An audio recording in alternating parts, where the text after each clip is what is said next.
Doctor Sheikh से request करूंगा कि कृपया हमें अपने बारे में थोड़ा बताएं और अपने विचार रखें।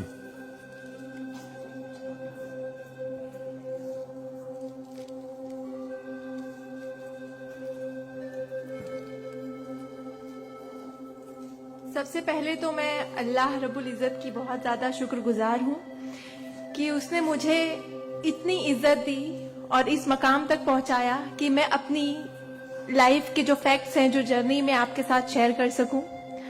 मैं बहुत ज़्यादा शुक्रगुजार हूँ भारत विकास परिषद की प्रेसिडेंट सुनील शाह की, और उससे ज़्यादा शुक्रगुजार हूँ यहाँ पे हमारे प्यारे डॉक्टर अनिल मुरारका सर की, जिनके सपोर्ट की वजह से हम बहुत सारी जगह पे जाते हैं और लोगों को मोटिवेट करते हैं। और जितना डॉक्टर अनिल मुरारका सर एक डिसेबिलिटी को लेकर जितना कंसर्न्ड है, उतना मैंने किसी को नहीं देखा। तो I really thankful for him for that.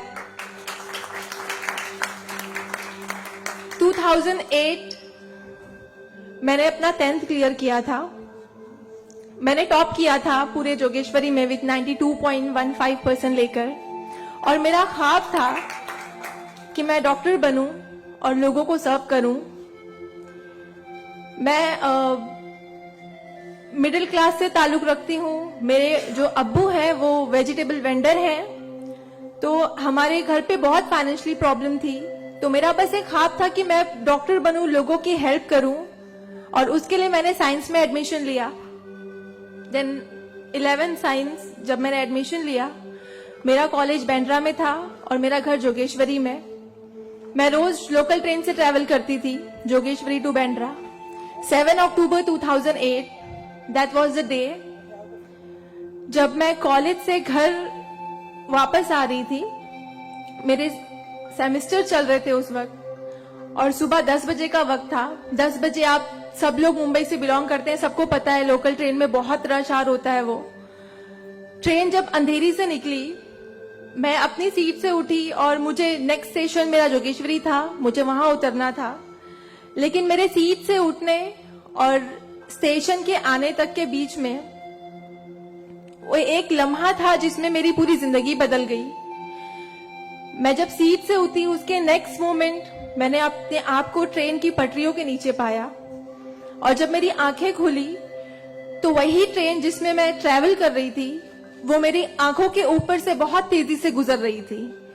एक लम्हे को लगा कि मैं कोई ख्वाब देख रही हूं, लेकिन जब ट्रेन पूरी तरह से मेरे पैरों से गुजर गई, मैं वहां हेल्पलेस थी।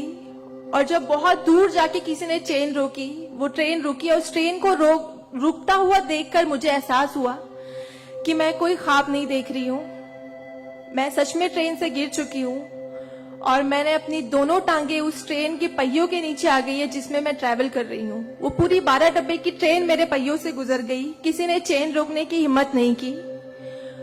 और मैं जब वहां गिरी तो लोगों ने मुझे देखा, और 10-15 मिनट बाद काफी लोग आए, मेरे आसपास खड़े हो गए। मेरे पास सेलफोन नहीं था। मैंने अपनी बैग से उस वक्त डायरी निकाली, मैंने लोगों को फरियाद की, बहुत रिक्वेस्ट की, बहुत रोया वहां पर कि मेरे घर पे एक फोन कॉल करके बता दो कि मैं यहाँ पे हेल्पलेस पड़ी हूँ विथ हेवी ब्लीडिंग, मेरे बचने की कोई चांस नहीं है। एटलीस्ट मेरे घर वालों को पता होना चाहिए कि मैं यहाँ पे इस हालत में हूँ, मुझे लावारिस लाश बन के नहीं मरना है। बट उस वक्त मैं यही कहूंगी कि अल्लाह ताला की मसलहत थी। अल्लाह ताला उस वक्त जो मेरी तकदीर में था, किसी ने मेरी हेल्प नहीं की, और मैं वहां पे 30 मिनट ऑलमोस्ट मैं ट्रैक पर विथ हैवी ब्लीड, मेरे दोनों पैर ट्रेन के पहियों के नीचे आ गए थे। मैं उसी हालत में पड़ी रही और मैं कॉन्शियस थी। मैं बस लोगों के सामने रो रही थी कि मुझे कोई पानी पिला दो, कोई घर वालों को कॉल कर दो, लेकिन किसी ने हेल्प नहीं की। And after 30 minute I got railway help. Then मुझे गवर्नमेंट हॉस्पिटल लेकर जाते हैं, वहां पर भी कुछ ओटी स्ट्राइक होता है, मुझे फौरी ट्रीटमेंट नहीं मिलता है। एंड देन मेरा एक्सीडेंट सुबह 11 बजे होता है, और मुझे 6 बजे जब मेरी फैमिली प्राइवेट हॉस्पिटल लेकर जाती है, then I got a treatment. And उसके बाद 16 साल की थी मैं जब मेरे साथ ये एक्सीडेंट हुआ। आप समझ सकते हैं 16 साल की उम्र में 1 मिनट में मेरे 2 पैर कट गए थे, मैं डिसेबल हो गई थी, मैं हेल्पलेस हो गई थी। मैं खुद से उठ नहीं पा रही थी, ना बैठ पा रही थी, ना एक तरफ से दूसरी जगह मूव हो पा रही थी। मैं मेंटली डिसेबल हो गई थी, फिजिकली डिसेबल हो गई थी और फाइनेंशियली कंडीशन भी काफी वीक थी।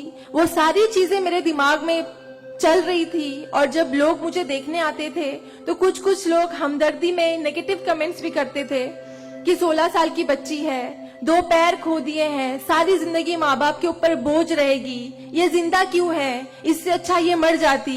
ये सारी बातें लोग आके जब मेरे सामने करते तो मेरे जहन में वो सारी बातें चलती कि सीरियसली मुझे अल्लाह ने जिंदा क्यों रखा, जब मुझसे दोनों पैर ही लेने थे 16 साल की उम्र में। मैं खुद से मूव नहीं कर सकती हूँ, मेरी मम्मी को इतना सब कुछ झेलना पड़ रहा है। जिस उम्र में मुझे अम्मी की हेल्प करनी चाहिए उस उम्र में वापस से मम्मी मुझे गोद में उठाकर लेकर जा रही है, वापस से मेरी खिदमतें कर रही हैं। तो मेरी जिंदगी का मकसद क्या है, मुझे दोबारा जिंदगी क्यों दी अल्लाह ने।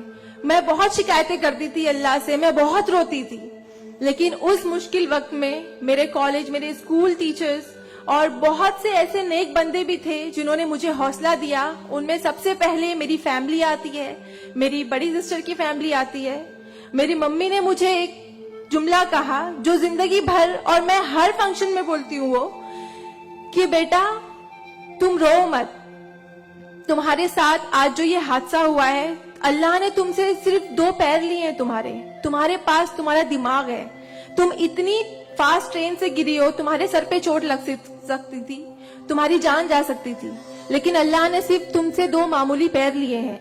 क्या पता फ्यूचर में तुम्हारे लिए बहुत कुछ रखा हो।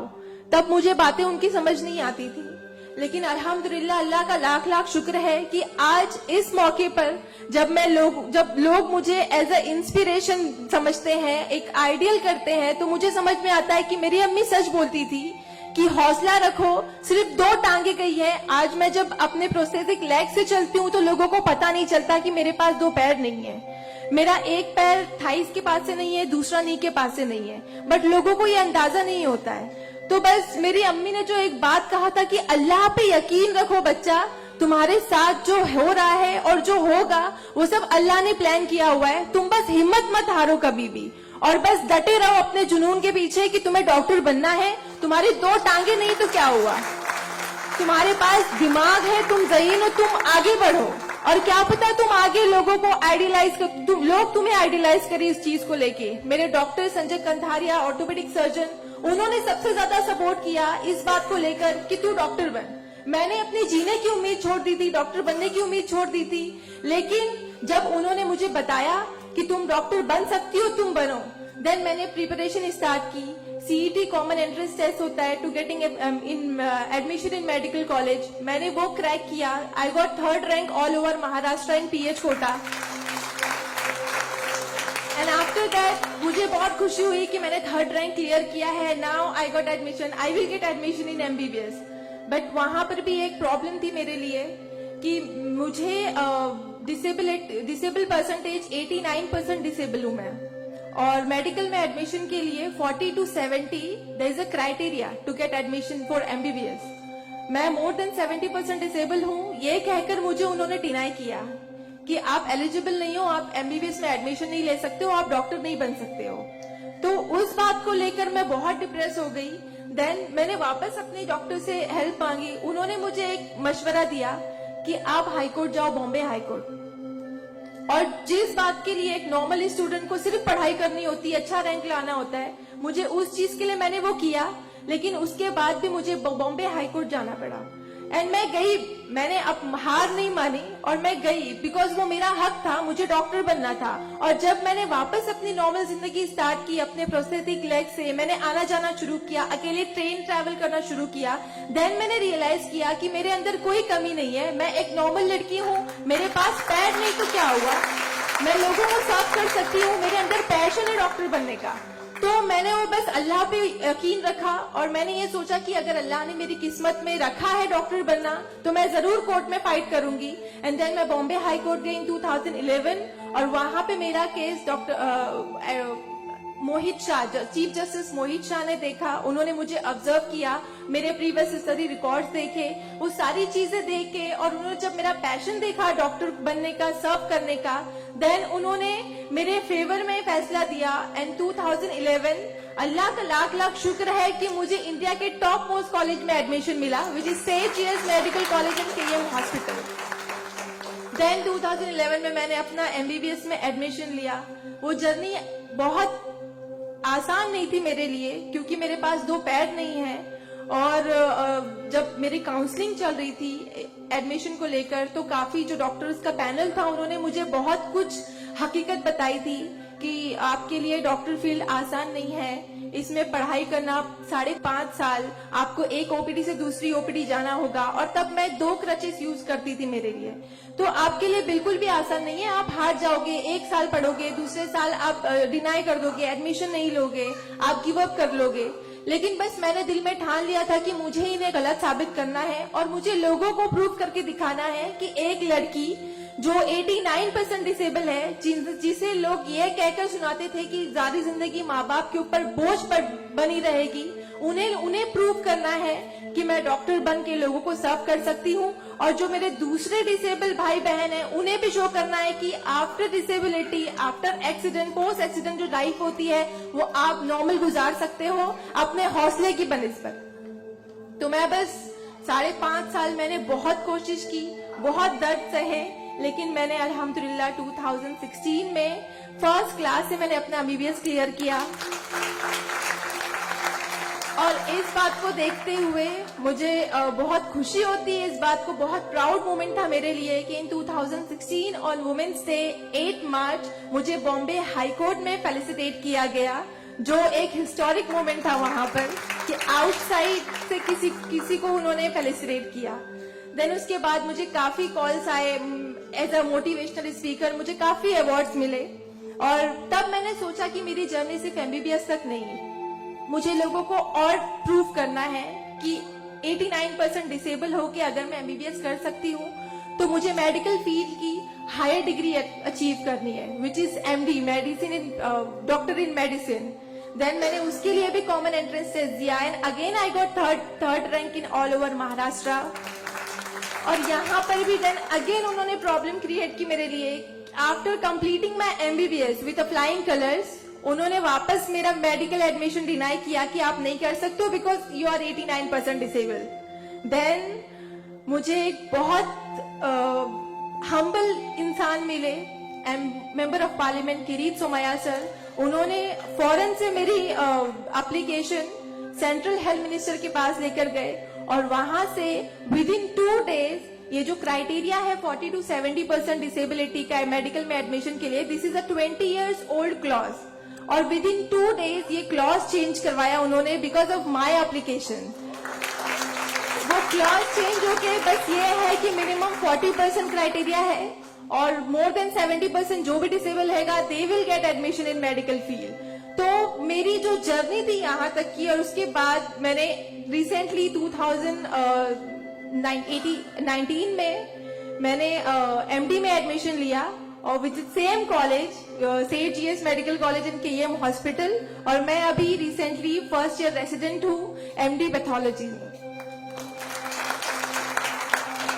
मेरी जो यहाँ तक की जर्नी है मैंने बहुत अच्छे से तो नहीं बताया आपको, लेकिन बहुत सारी बातें मिस है इसमें बिकॉज मेरे पास टाइम नहीं है, आप लोगों को भी लेट हो रहा है। लेकिन ये सारी जो मेरी जर्नी है, ये सब बताने का मकसद यही है आप लोगों को कि जिंदगी में देखो चाहे कुछ भी प्रॉब्लम आए, बिकॉज मेरी लाइफ में मुझे लगता है कि सारी प्रॉब्लम्स थी, फाइनेंशियल प्रॉब्लम्स थी, फिजिकल प्रॉब्लम थी, मेंटल प्रॉब्लम थी, ये सारे ऑड्स थे मेरी लाइफ में। लेकिन मैंने बस 2 चीजें ध्यान में रखी।